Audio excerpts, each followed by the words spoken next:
आता माझ्या मते तुम्ही दोघं पण व्यवसाय तुमच्या त्याच्यामुळे बाहेर राहत असेल, आईच सगळे हे गुरढोरांचे. दोघंच आहे. आज समजा आपण तुमच्या गोठ्यामध्ये गेलो तर भरपूर गोठ्यामध्ये गेल्यानंतर एक माशा, त्याच्यानंतर वास वगैरे, तुम्हाला असं वाटतं का, आता तुम्ही घराशेजारीच तुमचा गोठा आहे म्हणजे भिंतीला भिंतच आहे, तर जनावर शक्यतो करून आपण लांब बांधतो का, तर रोगराईचा अटॅक आपल्या घरात येऊ नये. आज तुमचा गोठा जेव्हापासून हे वापरायला लागले तर शेण वगैरे त्याच्यानंतर माशा ज्या आहे याच्यामध्ये बदल दिसले का बाबा काही? खूप मोठा बदल. काय वाटतं? शेण बिन तर असं पातळ नाही येत कधी असं. शेण आहे ना, शेण खराब नसल्यामुळे ना ते बाकीचं कसं मिल्क चार्जर तोपर्यंत वास येणे, मासे जास्त होणे, बरोबर. तो प्रकार जास्त होता. त्याचा वास नसा येत नाही ना, हा. त्यामुळे माशा कमी. माशा आणि कमी. एवढं जवळ असताना डासायचं प्रमाण नाही आमच्याकडे. डासाचं प्रमाण नाही. हा. नाही तर याच्या आधी म्हणजे वास वगैरे वास हा, यायचा मग. म्हणजे आम्हाला रोज शेड धुवा लागायचं.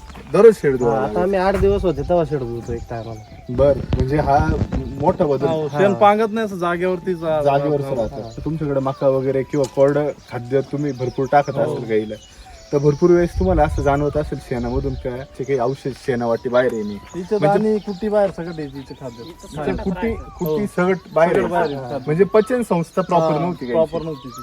तर आता काय वाटतं? आता एकदम कम्प्लीट एकदम चिकन येतं. चिकन येत असं शेण. चिकन शेण हो. येतं एकदम.